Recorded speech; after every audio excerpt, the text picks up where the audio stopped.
Mesdames et messieurs, bonsoir. Soyez les bienvenus pour cette nouvelle édition de votre journal de 22 heures à la une dans l'actualité.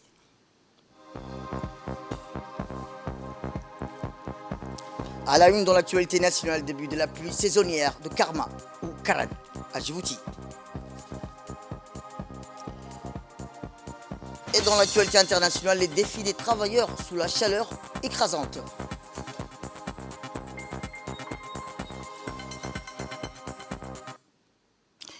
C'était le titre. Merci si vous nous rejoignez. Eh bien, à la une, le secrétaire général de la primature, M. Naguib Abdallah Mohamed Kamil, a reçu aujourd'hui pour une visite d'adieu le numéro 2 du système des Nations Unies à Djibouti, M. Nicolas Guinard. Cette visite d'adieu du chargé du bureau du système des Nations Unies marque la fin de service de M. Guinard sur le sol djiboutien. Après Djibouti, il va rejoindre l'équipe de l'OIF à Paris. Après un mot de bienvenue, le secrétaire général de la primature, M. Naguib Abdallah Mohamed Kamil, a salué le travail remarquable de M. Nicolas Guinard durant sa mission à Djibouti. De son côté, le numéro 2 du système des Nations Unies à Djibouti a remercié le secrétaire général pour l'accueil qui lui a été réservé et à sa pleine contribution durant sa mission à Djibouti. Eh bien, je vous le disais dans le titre, depuis ces derniers jours, la pluie saisonnière, communément appelée Karma ou Karan, continue de s'abattre sur la capitale et dans les régions de l'intérieur. Ce matin, les habitants de la capitale se sont réveillés les pieds dans l'eau. La pluie a été avec coups d'éclairs impressionnantes hier soir, remplie des grands axes de la ville. Comme nous le constatons dans ces images, les grands quartiers de la commune de Blaos sont arrosés de la pluie et ceci a permis de rabaisser la température qui était fort frappant en ce mois de août. Hier soir, lors des précipitations, le vent soufflait fort et on signale quelques dégâts matériels dans certains quartiers de la capitale.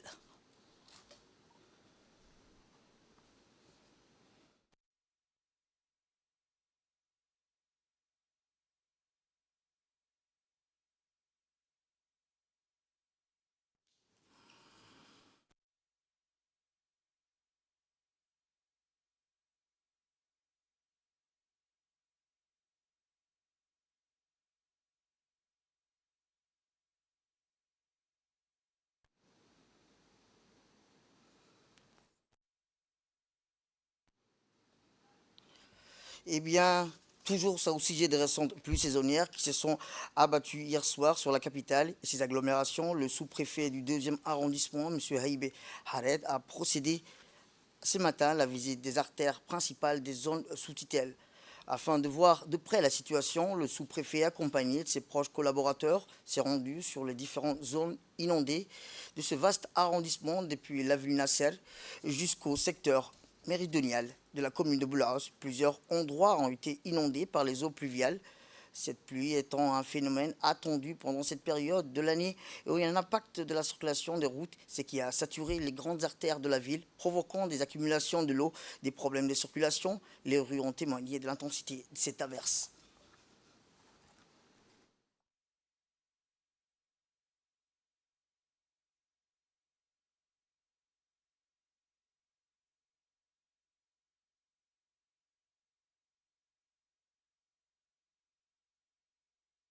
Diverses précipitations à travers tout le pays, les données recueillies auprès de plusieurs stations de mesure pluviométrales relèvent une quantité importante. Par ailleurs, ces pluies n'ont pas épargné ni Doralé, ni la commune de Balbala, ni Gabotkat, car ils ont également subi cette forte averse, ajoutant aux défis auxquels sont confrontés les résidents des rues témoignant de l'intensité de cette averse. Des structures telles que la station de la radio-télévision de Djibouti à Doralé ont également été touchés par les intempéries, ajoutant aux défis auxquels sont confrontés les résidents. Ces précipitations ont contribué à abaisser les températures qui étaient exceptionnellement élevées pour le mois d'août. En effet, la chaleur estivale intense, habituelle en août à Djibouti, est tempérée par ces pluies révigorantes, offrant un soulagement bienvenu à la population. Hier soir, pendant la période des précipitations, des puissants vents soufflaient, ajoutant une dimension de turbulence de l'avènement météorologique. Et ces rapports font état de quelques dégâts matériels dans certains quartiers de la capitale. Eh bien, ce qu'aujourd'hui, Djibouti était le témoin d'une diversité de précipitations à travers tout le pays. Les données recueillies auprès de plusieurs stations de mesure de pluviométrie relèvent une gamme de niveaux des pluies variés, reflétant les conditions météorologiques dynamiques qui prévalent dans la région. Parmi les différentes stations, PK20 a enregistré les plus hautes précipitations avec 50 mm de pluie. Cette quantité substantielle de pluie pourrait avoir un impact sur le paysage et de l'environnement local en contribuant à la recharge des averses d'eau souterraine, offrant un soulagement temporaire aux zones touchées, la sécheresse. D'autres zones sont également reçues des quantités importantes et considérables de pluie telles que Kabakaba avec 18 mm, Chebelé avec 16 mm. Ces précipitations pourraient être bénéfiques pour la culture locale et la végétation, soutenant ainsi les ressources naturelles essentielles de la région. Cependant, toutes les régions n'ont pas connu des précipitations aussi abondantes. Certaines stations ont enregistré des pluies plus légères comme Galilée, Wolhol et Iskoutir qui ont reçu seulement 3 mm de pluie. Par ailleurs, Obok a connu une trace de pluie montrant la variation dans le modèle des précipitations à travers Djibouti. Eh bien, ces précipitations dans la ville de Dikil, 15 mm de pluie sont tombées, c'est la météorologie nationale. Les précipitations ont été intenses dans la ville hier matin, la population de Dikil. Et ce matin, le Dikil avait le pied dans l'eau, comme vous le découvrez sur ces images filmées par notre correspondant. Les eaux de pluie ruissaient dans les principales rues de la capitale et les piétons ont des difficultés pour se déplacer. On a annoncé que les pluies ont aussi arrosé le secteur de Gobad, les zones en altitude. C'est ainsi que Bandera, dans la sous-préfecture, a reçu 15 mm, Gourabous sur le corridor 15 mm et enfin Yoboki 19 mm. Dans les autres régions, la météorologie nationale a annoncé des pluies dans l'ensemble du pays avec des variations de pluviométrie variées. C'est ainsi que la ville a reçu 18 mm de la pluie de la région d'Arta et bien arrosée par les pluies de Karma, rappelons-le, et environ 50 mm au PK secondaire, à Madjaga, près de 15 mm. Pour la région d'Ali Sebier, l'agence météorologique nous a annoncé 9 mm dans la ville de Kapcha et 19 mm. Au nord du pays, des traces pluies dans la région d'Obok et Tadjoura 6 mm, Randa 9 mm et Sagalou sur le territoire 13 mm. Eh bien, suite aux intenses pluies et précipitations accompagnées des vents qui ont balayé l'ensemble du pays ce matin à 2h15, principalement attribuables au vent de Ramsin, il est rassurant à noter que les ports et les zones franches de Djibouti n'ont pas subi des conséquences de ces conditions météorologiques agressives. Tant les autorités portuaires que l'ensemble du personnel ont pris des mesures préventives pour faire face à ces vents violents. Au micro de la radio-télévision de Djibouti, M. Aboubakar Omar Hadi, le président de l'autorité des ports et des zones franches, a souligné que ces rafales de vent n'ont pas engendré ni de dégâts, ni atteintes humaines. Il a également expliqué que ces vents proviennent du golfe de Tadjoura. Cela montre clairement, a-t-il dit, l'efficacité des préparatifs et des protocoles mis en place pour faire face à une telle condition climatique. Les autorités portuaires et leur équipe ont agi avec promptitude et professionnalisme pour assurer la sécurité des infrastructures et des personnes sous leur responsabilité. En résumé, malgré les fortes pluies et les vents puissants, les ports et les zones franches de Djibouti ont été préservés grâce aux mesures adéquates prises en amont. La réaction proactive des autorités et leur communication transparente avec le public ont contribué à minimiser les impacts potentiels de cette perturbation météorologique. Un mini tornade hier soir, ce matin, à 2h15, qui a commencé, qui s'est levé du golfe de Tadjoura, d'Obok, et qui a soufflé sur nos ports, nos zones franches. Et Dieu merci, tout est debout. Nous n'avons pas subi de gros dégâts parce que nos gens sont vigilants, nos équipages sont vigilants, nos équipages des remorqueurs ont pu faire leur travail toute la nuit jusqu'à ce matin, à 7h du matin. Donc c'est quelque chose qui nous arrive la dernière semaine du Khamsin, la dernière semaine du mois d'août, mais on ne peut pas prévenir à quel jour ça peut se produire. Donc c'est arrivé hier soir. Mais Dieu merci, tout est debout. Pas de dégâts à signaler. Et dans nos journaux de cet après-midi, nous avons eu comme invité M. Mohamed Moussa, chef des opérations maritimes qui nous a indiqué que ces vents violents couvrant une distance de 205 à 210 km/h à l'heure avec de fortes pluies. Afin d'éviter les pertes qui pourraient résulter de ces pluies et tempêtes, nous avons mobilisé nos moyens humains et matériels, autant plus que nos différents ports reçoivent un grand nombre de bateaux et de navires. Nos efforts se sont concentrés sur le bateau de préparation navale que notre pays a récemment reçu. Il s'agit là d'un garage aquatique d'une largeur allant jusqu'à 15 mètres et une longueur de 200 mètres. Nous avons pris ces mesures et précautions parce que nous étions au courant de la situation météorologique, car nous avons reçu les informations par l'Agence météorologique nationale. Il est important, a-t-il indiqué, de notre chaque année où les 2 mois d'août voient des fortes pluies accompagnées de vents violents et tempêtes qui affectent négativement les infrastructures et les ports en particulier. En ce qui concerne les opérations que nous avons menées hier soir, nous avons mobilisé les ressources à notre disposition pour éviter tout dommage aux gros navires. Dans ce cadre, il est à noter que nous avons conclu une convention avec l'Agence météorologique nationale de Djibouti qui nous permet d'obtenir quotidiennement les informations nécessaires, a-t-il rappelé, sur la météo et le climat, puis informer les autorités compétentes et les navires accostant dans nos différents ports en prévision d'éventuelles situations d'urgence, a-t-il déclaré M. Mohamed Moussa, chef des opérations, que nous avons eu le plaisir cet après-midi dans notre focus de 17h. Direction Adailou, où le tournoi interrégional d'amitié a pris fin vendredi dernier avec les finales des différentes disciplines. Les organisateurs de ce tournoi ont veillé à ce que ces compétitions se déroulent dans les meilleures conditions. Et pour commémorer et terminer en beauté ce tournoi, une soirée d'animation musicale a été organisée dans le village d'Adailou par l'ONG EVA, initiatrice et organisatrice de ce tournoi. Cette soirée a été animée par des artistes nationaux comme Harbou Boy Abazid ou encore Yahya Abdelkader, des artistes locaux devant un parterre de spectateurs en ébullition venus des 4 coins du pays. Les délégations des régions de l'intérieur qui ont pris part au tournoi d'amitié et les populations de sous-préfecture d'Adailou et des contrées environnantes étaient présentes en masse lors de cette soirée de clôture du tournoi de remise de trophées et récompenses.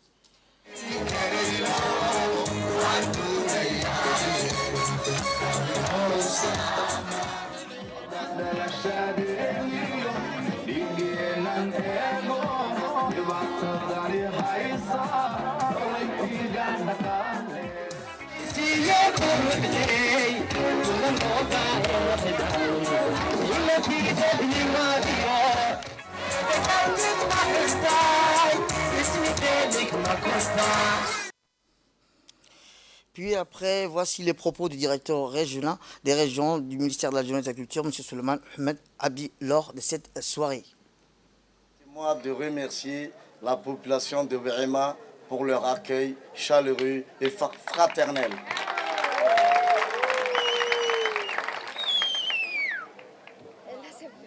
C'est une grande fierté pour moi de participer avec vous cette soirée de clôture de 11e édition du tournoi interrégional de EVA qui a été organisé par l'ONG EVA en partenariat cette année avec le ministère de la Jeunesse et de la Culture.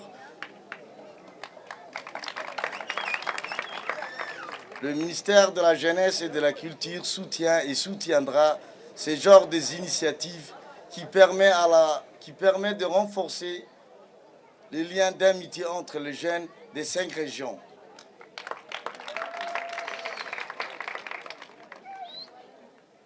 Et nous serons toujours à la disposition de ce genre d'initiatives. Et enfin, permettez-moi de féliciter l'ONG EVA pour l'excellente organisation de cette 11e édition.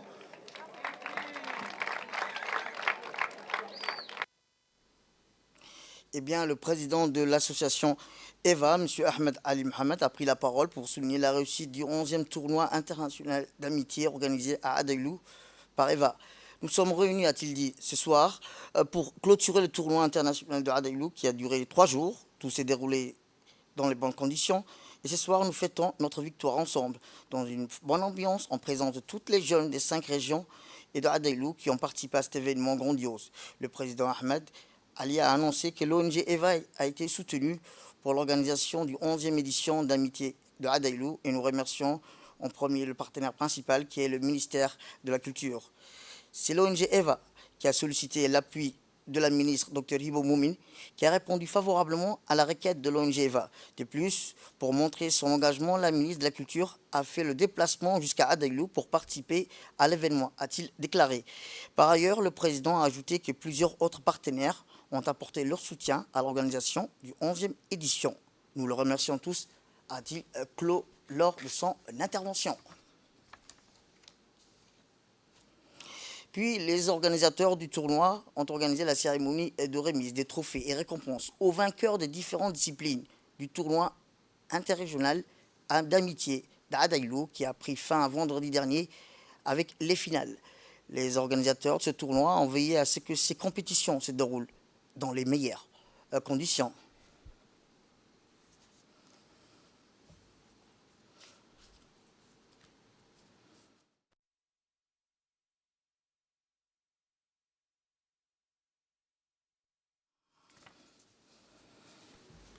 Nous restons toujours à Adaïlou, où l'association Paris de l'association pour la promotion de l'agro-silvopastoralisme inclusif a planifié la mise en œuvre du lancement de son projet développement des activités rurales, économiques, résilientes et fondées sur la préservation des ressources. Après une exposition vente des produits agricoles de Weimar, en mettant particulièrement en lumière les produits phares tels que les figures de barbarie, suivi d'un atelier comprenant la projection du résumé du projet et d'échanges avec d'autres associations. Et c'est vendredi matin une visite du site du projet. Le projet intitulé Participation de la société civile à la gouvernance et au développement local a pour objectif de mettre en avant les avantages du figurier de barbarie, une plante aux multiples bienfaits. Son but global est d'éveiller la conscience des acteurs agropastoraux quant à la culture de cette plante en leur montrant les bénéfices qu'elle offre. Pour lancer le projet, l'association Paris a organisé diverses activités de sensibilisation ainsi que des visites avec démonstration du broutage de raquettes du figurier barbare. Ces projets pionniers constituent un véritable levier pour le développement local et portent en lui beaucoup d'opportunités à exploiter pour le monde rural djiboutien au-delà de la région de Tadjoura. Plus élargie sur l'avenir, car on peut l'utiliser de plusieurs manières. On peut en faire de l'huile, on peut l'utiliser sur les produits cosmétiques. Aujourd'hui, nous sommes là dans un des jardins qui a le cactus où le cactus pousse le plus. C'est un jardin de plus d'1 hectare. Le jardin ici, c'est un des grands projets à Adaïlou. C'est un des projets qu'on doit entretenir, qu'on doit encourager. Retour à Djibouti, faisant suite à des multiples plaintes émanant des services d'intérêt public et axées sur le vol des dalles de regard. Le 15 août dernier, les gendarmes de la brigade et documentation, appuyés par leurs collègues de la brigade PK12 Nord, ont mené une opération d'envergure sur le marché des ferrailles. En effet, dans leur quête d'argent facile, certains délinquants n'hésitent pas à subtiliser les dalles de regard, d'assainissement et conduits d'eau pour les revendre sur le marché de la ferraille. Or, à leur grande méconnaissance, ces dalles sont faites essentiellement de base du fer, lesquelles n'ont aucune valeur sur le marché. Ce qui les a obligés de s'en débarrasser après un effort important pour commettre leur forfait, mais aussi pour leur transport. À noter non seulement qu'il s'agit là d'une infraction pénale, mais aussi d'un risque grave pour les piétons qui peuvent tomber dans ces regards, sans dalles, et c'est surtout en période pluviale où ils ne sont plus visibles. Au cours de cette opération, les gendarmes ont pu saisir 8 dalles de regard et à la mise en main de 2 auteurs présumés de cette affaire de vol et recel. À l'issue de l'enquête diligentée, ils ont été déférés devant la justice pour répondre de leurs actes. Rappelons que le Haut-Commissariat de la gendarmerie profite de cette occasion pour rappeler les conséquences graves qui peuvent en découler de la soustraction de ces dalles et réaffirmer l'engagement de ces unités judiciaires dans le cadre de la lutte contre ce fléau.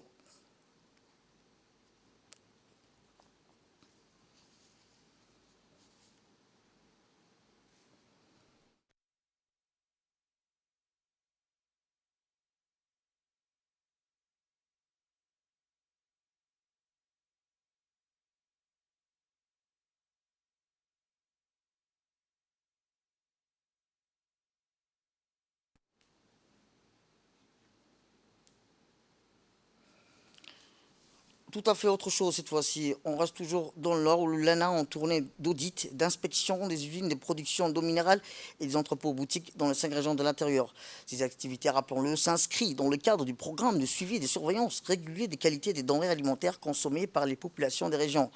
Après la région du Sud, la brigade mobile du laboratoire LANA, composée des ingénieurs en qualité de sécurité alimentaire et des techniciens supérieurs, se sont rendus dans la région de Bok. Les inspecteurs de la brigade mobile LANA, en collaboration avec les préfectures et les éléments de la gendarmerie, ont pu contrôler les différents points de vente denrées alimentaires, à savoir les grands entrepôts, les boutiques et les détaillants des produits alimentaires. À cet effet, plusieurs infractions liées à l'entreposage, la conservation et la date de péremption ont été constatées par les contrôleurs sanitaires du laboratoire. Dans cette optique, les inspecteurs sanitaires n'ont pas manqué de prodiguer des conseils, sensibiliser et les commerçants aux normes en vigueur et les accompagner dans la mise en place des bonnes pratiques d'hygiène, de conservation et d'entreposage. Enfin, la mission LANA consiste à assurer toutes les mesures de sécurité et d'hygiène appropriées sur tous les points de vente de denrées alimentaires pour protéger la santé des consommateurs.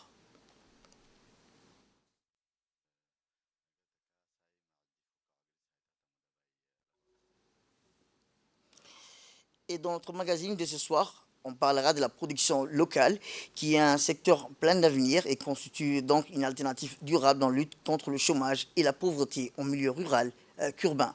Voici un mag de la rédaction.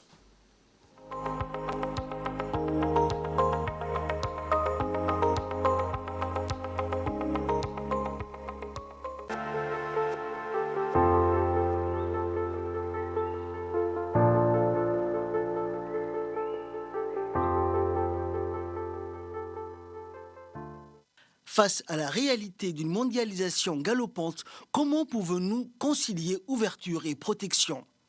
À l'heure où nous sommes, cette question est posée à l'ensemble de tous les gouvernements du monde entier.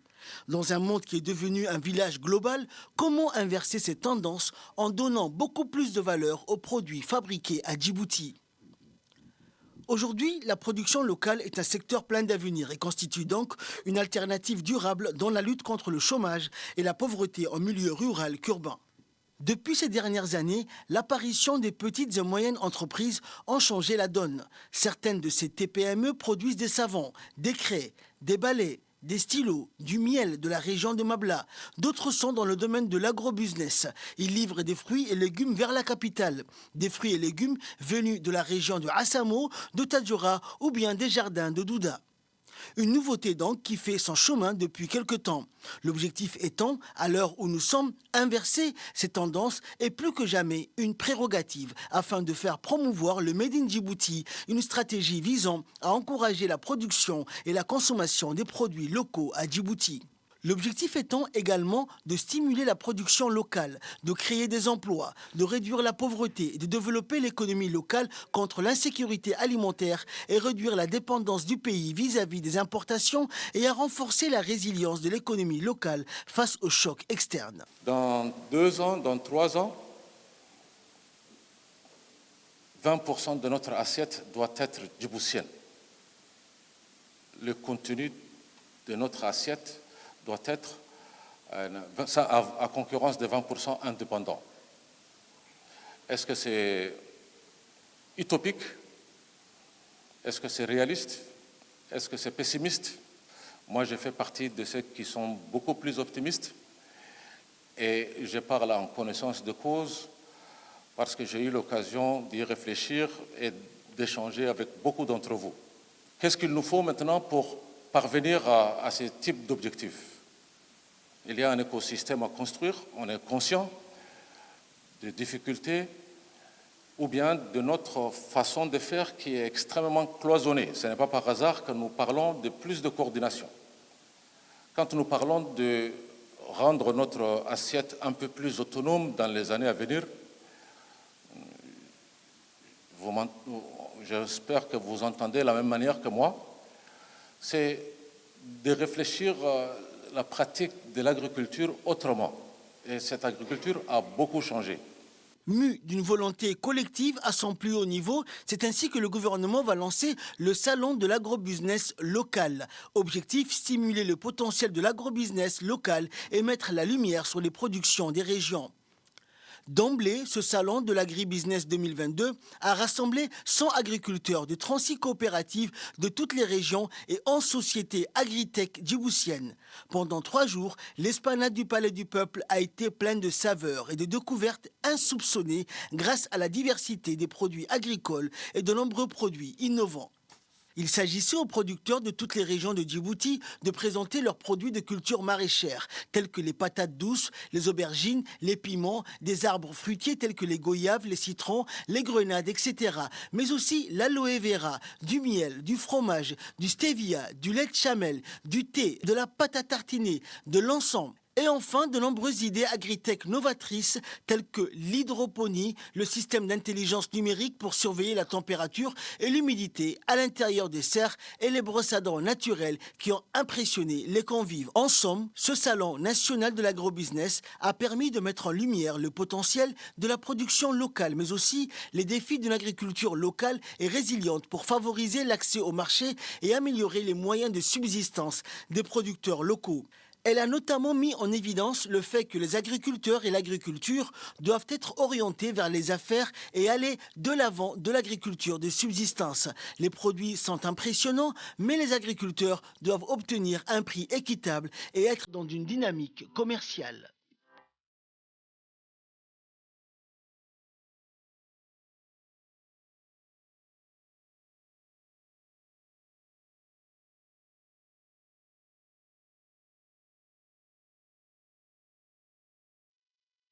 Aujourd'hui, cette idée séduit de plus en plus de monde. Une proximité entre consommateurs et vendeurs a créé une dynamique et une proximité. Une proximité humaine qui rime avec redynamisation économique, mais aussi une proximité géographique.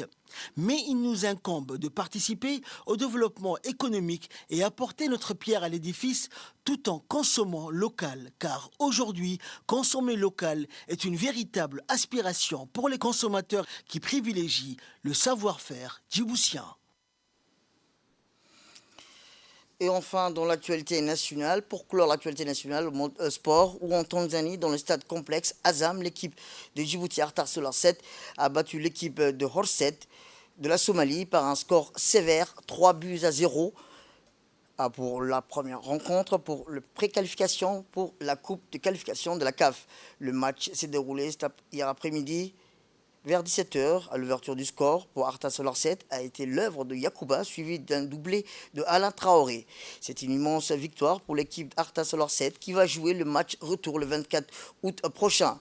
Il est prévu une autre rencontre entre l'équipe de Djibouti AS Telecom contre l'équipe de la Tanzanie qui s'est tenue aujourd'hui.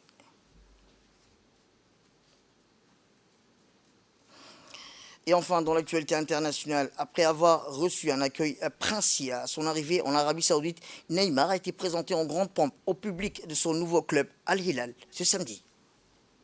Accueilli par des milliers de supporters du club saoudien Al Hilal.